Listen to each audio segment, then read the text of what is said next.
Iran ವಿರುದ್ಧದ ಸಂಘರ್ಷ ಶೀಘ್ರದಲ್ಲೇ ಅಂತ್ಯವಾಗುತ್ತಾ ಅನ್ನೋ ಪ್ರಶ್ನೆ ಇದೀಗ ಎದುರಾಗಿದೆ. ಇರಾನ್ ವಿರುದ್ಧದ ಸಂಘರ್ಷ ಶೀಘ್ರದಲ್ಲೇ ಅಂತ್ಯವಾಗುವಂತ ಲಕ್ಷಣಗಳು ಗೋಚರ ಆಗುತ್ತಾ ಅನ್ನೋ ಒಂದು ವಿಚಾರ ಈಗ ಪ್ರಶ್ನೆಯಾಗಿ ಉದ್ಭವಿಸಿದೆ. ಇರಾನ್ ವಿರುದ್ಧದ ದಾಳಿ ಮಿಲಿಟರಿ ಕಾರ್ಯಾಚರಣೆ ಅಂತ ಅಮೆರಿಕ ಅಧ್ಯಕ್ಷ ಡೊನಾಲ್ಡ್ ಟ್ರಂಪ್ ಹೇಳ್ತಾ ಇದ್ದಾರೆ. ಇರಾನ್ ವಿರುದ್ಧದ ದಾಳಿ ಮಿಲಿಟರಿ ಕಾರ್ಯಾಚರಣೆ ಅಂತ ಡೊನಾಲ್ಡ್ ಟ್ರಂಪ್ ಹೇಳ್ತಾ ಇದ್ದಾರೆ. ಇರಾನ್ ವಿರುದ್ಧದ ಅಮೆರಿಕ ದೀರ್ಘಕಾಲ ಸಂಘರ್ಷ ನಡೆಸೋದಿಲ್ಲ, ವರ್ಷಗಟ್ಟಲೆ ಸಂಘರ್ಷ ಇಲ್ಲ ಅಂತ ಉಪಾಧ್ಯಕ್ಷ JD ವ್ಯಾನ್ಸ್ ಹೇಳಿಕೆಯನ್ನು ಕೊಟ್ಟಿದ್ದಾರೆ. ಇರಾಕ್ ಅಫ್ಘಾನ್ ನಂತಹ ಸಮಸ್ಯೆಗೆ ಹೋಗಲ್ಲ ಅಂತ ವ್ಯಾನ್ಸ್ ಸ್ಪಷ್ಟನೆ ಕೊಟ್ಟಿದ್ದಾರೆ. ಮತ್ತೊಂದೆಡೆ ಟ್ರಂಪ್ ಕೂಡ ಇರಾನ್ ವಿರುದ್ಧ ಯುದ್ಧ ಘೋಷಿಸಿಲ್ಲ. ಟ್ರಂಪ್ ಹೇಳಿದಂತೆ 1 ತಿಂಗಳಲ್ಲಿ ಕಾರ್ಯಾಚರಣೆ ಅಂತ್ಯ ಆಗುವಂತ ಸಾಧ್ಯತೆ ಇದೆ. ಇಸ್ರೇಲ್ ಅಮೆರಿಕ ಜಂಟಿಯಾಗಿ ನಡೆಸ್ತಾ ಇರುವಂತ ಎಪಿಕ್ ಫ್ಯೂರಿ ಇದು ಶೀಘ್ರದಲ್ಲೇ ಆಪರೇಷನ್ ಎಪಿಕ್ ಫ್ಯೂರಿ ಅಂತ್ಯ ಆಗುವಂತ ಸಾಧ್ಯತೆಗಳು ಇದೆ. ಹೆಚ್ಚಿನ ಮಾಹಿತಿ ನೀಡ್ತಾರೆ ನಮ್ಮ ಪ್ರತಿನಿಧಿ ಚಂದ್ರಮೋಹನ್ ನ್ಯೂಸ್ ರೂಮ್ನಿಂದ ನೇರ ಸಂಪರ್ಕಕ್ಕೆ ಜಾಯ್ನ್ ಆಗಿದ್ದಾರೆ. ಚಂದ್ರಮೋಹನ್, ನೋಡಿ, ಈಗ ಅಮೆರಿಕ ಕೂಡ ತನ್ನ ಸ್ಪಷ್ಟನೆಯನ್ನ ಕೊಟ್ಟಿದೆ. ಒಂದ್ ಕಡೆ ಅಧ್ಯಕ್ಷ ಡೊನಾಲ್ಡ್ ಟ್ರಂಪ್, ಮತ್ತೊಂದ್ ಕಡೆ ಉಪಾಧ್ಯಕ್ಷ JD ವ್ಯಾನ್ಸ್ ಹೇಳಿಕೆಗಳನ್ನ ನಾವೀಗ ಗಮನಿಸ್ತಾ ಇದ್ದೀವಿ.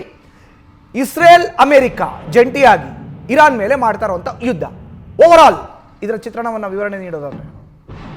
ಹೌದು ಮಧುಸೂದನ್, ಈಗ ಇರಾನ್ ವಿರುದ್ಧ ಇಸ್ರೇಲು ಮತ್ತು ಅಮೆರಿಕ ಜಂಟಿಯಾಗಿ ಕಾರ್ಯಾಚರಣೆಯನ್ನು ನಡೆಸ್ತವೆ. ಈಗಾಗಲೇ ಇರಾನ್ನ ಸುಪ್ರೀಂ ಲೀಡರ್ ಅಯತೋಲಾ ಅಲಿ ಖಮೇನಿಯನ್ನು ಹತ್ಯೆ ಮಾಡಿವೆ. ಆದರೆ ಈ ಒಂದು ಸಂಘರ್ಷ ಎಷ್ಟು ದಿನಗಳವರೆಗೆ ಮುಂದುವರಿಯುತ್ತೆ ಅನ್ನೋ ಒಂದು ಪ್ರಶ್ನೆ ಕೂಡ ಜಗತ್ತಿನಲ್ಲಿ ಎಲ್ಲರನ್ನೂ ಕೂಡ ಕಾಡ್ತಾ ಇದೆ. ಯಾಕೆಂತಂದ್ರೆ ಒಂದು ಕಡೆ ಈಗಾಗಲೇ ರಷ್ಯಾ ಮತ್ತು ಉಕ್ರೇನ್ ಯುದ್ಧ 3 ವರ್ಷ ಮುಗಿದ್ರೂ ಕೂಡ ಇನ್ನೂ ನಿಂತಿಲ್ಲ. ರಷ್ಯಾ ಮತ್ತು ಉಕ್ರೇನ್ ಯುದ್ಧಕ್ಕೆ ನಿಲ್ಲುವಂಥ ಲಕ್ಷಣಗಳು ಕೂಡ ಕಾಣ್ತಾ ಇಲ್ಲ. ಅಮೆರಿಕದ ಅಧ್ಯಕ್ಷ ಡೊನಾಲ್ಡ್ ಟ್ರಂಪ್ ಮಧ್ಯಸ್ಥಿಕೆ ವಹಿಸಿ ಮಾತುಕತೆಯನ್ನು ನಡೆಸಿದ್ರು ಕೂಡ ಉಕ್ರೇನ್ ಅಧ್ಯಕ್ಷ ಜೆಲೆನ್ಸ್ಕಿ ಯುದ್ಧವನ್ನು ನಿಲ್ಲಿಸಲಿಕ್ಕೆ ಸಿದ್ಧ ಇಲ್ಲ. ಅದೇ ರೀತಿಯಲ್ಲಿ ರಷ್ಯಾದ ಅಧ್ಯಕ್ಷ ಪುಟಿನ್ ಕೂಡ ಯುದ್ಧವನ್ನು ನಿಲ್ಲಿಸ್ತಾ ಇಲ್ಲ. ಆ ರೀತಿಯಾಗಿ ಈಗ ಮತ್ತೊಂದು ಸುದೀರ್ಘ ಕಾಲದ ಯುದ್ಧ ಜಗತ್ತಿನಲ್ಲಿ ನಡೆಯುತ್ತಾ ಅನ್ನತಕ್ಕಂತಹ ಪ್ರಶ್ನೆ ಕೂಡ ಎಲ್ಲರಲ್ಲೂ ಕೂಡ ಕಾಡ್ತಾ ಇದೆ. ಅಥವಾ ಇದೇನಾದ್ರೂ ಕೂಡ 3ನೇ ಮಹಾಯುದ್ಧಕ್ಕೂ ಕೂಡ ನಾಂದಿ ಆಡ್ಬೋದಾ ಅನ್ನೋ ಒಂದು ಪ್ರಶ್ನೆ ಕೂಡ ಕಾಡ್ತಾ ಇದೆ. ಇದಕ್ಕೀಗ ಅಮೆರಿಕದ ಅಧ್ಯಕ್ಷ ಡೊನಾಲ್ಡ್ ಟ್ರಂಪ್ ಅವರು ಮತ್ತು ಉಪಾಧ್ಯಕ್ಷ JD ವ್ಯಾನ್ಸ್ ಇಬ್ಬರು ಕೂಡ ಉತ್ತರವನ್ನು ಕೊಟ್ಟಿದ್ದಾರೆ. ಮುಖ್ಯವಾಗಿ ಈಗ ಇರಾನ್ ವಿರುದ್ಧದ ಕಾರ್ಯಾಚರಣೆ ಅಥವಾ ಯುದ್ಧ ಸುದೀರ್ಘ ಕಾಲದವರೆಗೂ ಕೂಡ ಮುಂದುವರಿಯೋದಿಲ್ಲ ಅನ್ನೋದನ್ನ ಡೊನಾಲ್ಡ್ ಟ್ರಂಪ್ ಅವರು ಕೂಡ ಹೇಳಿದ್ದಾರೆ. ಇದನ್ನು ಅಂತ್ಯ ಇಲ್ಲದಂತೆ ಸುದೀರ್ಘ ಕಾಲದವರೆಗೆ ನಾವು ಮುಂದುವರಿಸಿಕೊಂಡು ಹೋಗೋದಿಲ್ಲ ಅಂತೇಳಿ ಡೊನಾಲ್ಡ್ ಟ್ರಂಪ್ ಹೇಳಿದ್ದಾರೆ. ಇರಾನ್ ವಿರುದ್ಧದ ಕಾರ್ಯಾಚರಣೆ ಕನಿಷ್ಠ ಅಂದ್ರೂ 4 ವಾರಗಳವರೆಗೂ ಕೂಡ ನಡೀಬಹುದು ಅಂತೇಳಿ ನಿನ್ನೆ ಡೈಲಿ ಮೇಲ್ಗೆ ನೀಡಿದಂಥ ಸಂದರ್ಶನದಲ್ಲಿ ಡೊನಾಲ್ಡ್ ಟ್ರಂಪ್ ಅವರು ಹೇಳಿದ್ರು. ಈಗ ಅಮೆರಿಕದ ಉಪಾಧ್ಯಕ್ಷ JD ವ್ಯಾನ್ಸ್ ಕೂಡ ಅದೇ ರೀತಿಯಾದಂಥ ಮಾತನಾಡಿದ್ದಾರೆ. ವರ್ಷಗಟ್ಟಲೆ ಸಂಘರ್ಷವನ್ನು ಅಮೆರಿಕ ನಡೆಸೋದಿಲ್ಲ, ಅಫ್ಘಾನಿಸ್ತಾನದಂತೆ ಈ ಒಂದು ಸಂಘರ್ಷವನ್ನು ನಾವು ತೆಗೆದುಕೊಂಡು ಹೋಗೋದಿಲ್ಲ ಅನ್ನೋ ಒಂದು ಮಾತನ್ನ JD ವ್ಯಾನ್ಸ್ ಅವರು ಹೇಳಿದ್ದಾರೆ. ಅಫ್ಘಾನಿಸ್ತಾನದಲ್ಲಿ ಸುದೀರ್ಘ ಅವಧಿಯವರೆಗೂ ಕೂಡ ಅಮೆರಿಕ ಯುದ್ಧವನ್ನು ತಾಲಿಬಾನ್ ವಿರುದ್ಧ ನಡೆಸಿತ್ತು. ಅದಾದ ಬಳಿಕ ಅಮೆರಿಕದ ಸೇನೆಯನ್ನೇ ಅಫ್ಘಾನಿಸ್ತಾನದಲ್ಲಿ ಠಿಕಾಣಿಯನ್ನು ಹೂಡಿತ್ತು.